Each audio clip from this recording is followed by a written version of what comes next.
Bilang dagdag tulong naman sa mga pensyonado ng SSS, pinaaga natin ang 10% pagtaas ng kanilang pensyon simula Hunyo na dapat sana ay nakatakda pa sa Setyembre. Mula nung nag-umpisa ang administrasyon, humigit kumulang 44 na milyong Pilipino na ang protektado ng SSS. Mahigit 80,000 sa kanila ay mga tsuper, mga tindero, tendera, gig worker, mga job order at contract of service at iba pang mga nasa informal na sektor. Ang mga contract of service at job order ng pamahalaan, ipinagpatuloy natin ang kanilang mga serbisyo. Naglaan pa tayo ng karagdagang sahod para sa kanilang paghulog sa SSS, Pag-ibig at PhilHealth bukod sa iba pang mga benepisyo. Misyon natin na mas marami pang Pilipino ang makakasapi sa SSS, lalo na ang informal na sektor at mga self-employed na tulad nila. Kaya nananawagan ako sa buong sambayanan.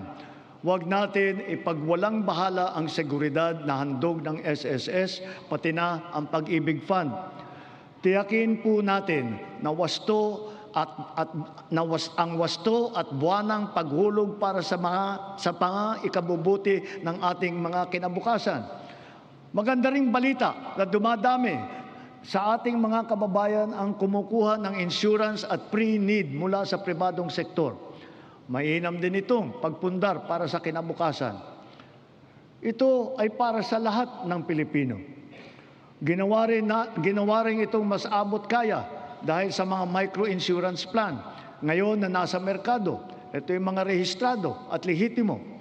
At mas maganda rin balita sa ating kabataan. Sa kanilang murang edad ay nagbubukas na ng mga account sa bangko o kaya sa digital payment app. Hikayatin at turuan natin silang mag-impok at magpundar para sa kanilang kinabukasan. Gayunpaman, edukasyon pa rin ang siyang pangunahin nagtataguyod ng kakayahan. Kung kaya ito ang nangunguna sa listahan ng administrasyong ito.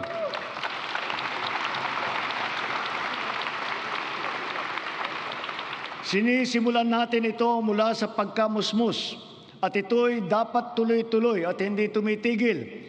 Kaya dapat nakakintal sa puso't isipan ng mga Pilipino ang lifelong learning at continuous self-improvement. Ang nagdaang mga buwan ay nagpaalala sa atin na mahalaga ang reskilling at upskilling ng ating mga manggagawa. Napatunayan natin ang kakayahan ng mga senior high school graduate natin sa mga isinagawa natin bagong Pilipinas Serbisyo Fair nitong Marso. Mahigit 1,200 senior graduate ang naging hired on the spot. Maaari na rin sila ngayon mag-apply para sa mga bakanteng unang baitang na posisyon sa pamahalaan.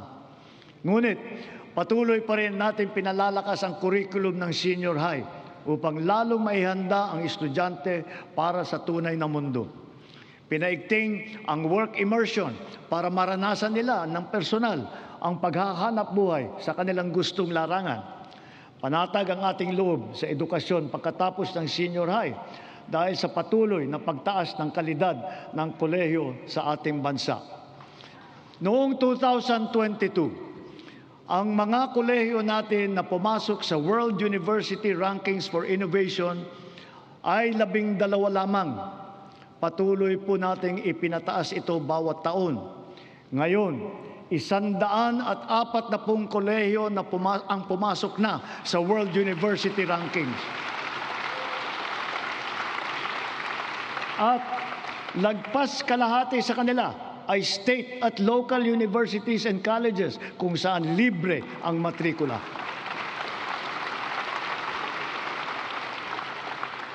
Para mahikayat ang kabataan na magtapos ng kolehiyo, ang tanggapan ng Pangulo ay naglaan ng 100,000 piso para sa 5 estudyante sa bawat barangay sa buong bansa. Sila ngayon ang ating presidential scholar. Mabisang pambato rin sa buhay ang mga programa natin sa TechVoc o TVET.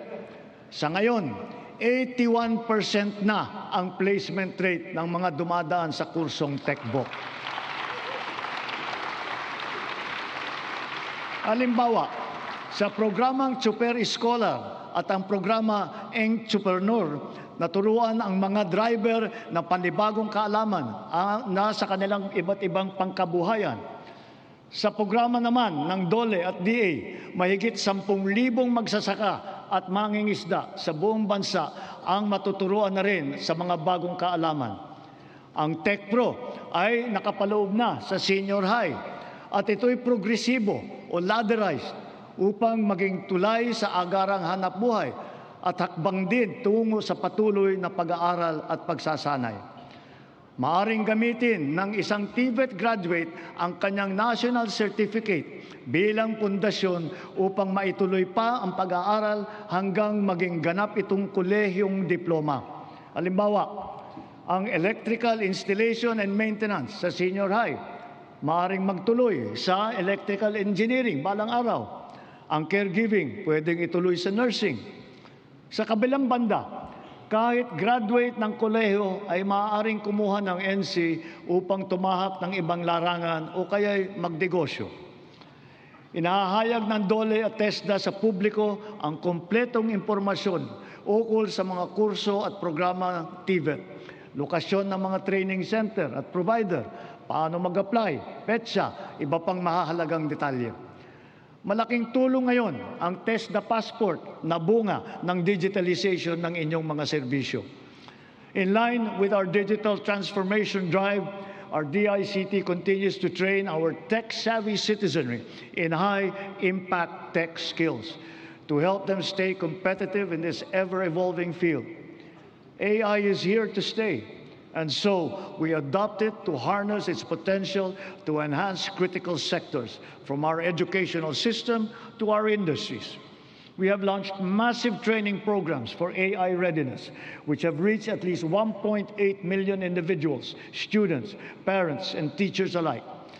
This success inspires confidence to further scale up our initiatives for AI literacy across all sectors. We must ensure our global competitiveness. Within and beyond the academe, we must inculcate in our youth the virtues of critical thinking, innovativeness, creativity, as well as the ability to find solutions to problems. Our targeted scholarships and funding grants are all aimed to encourage these trailblazing traits.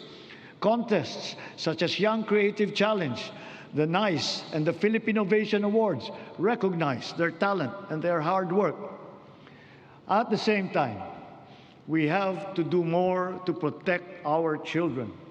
We must protect them from the harmful influences and forces that exploit their vulnerability.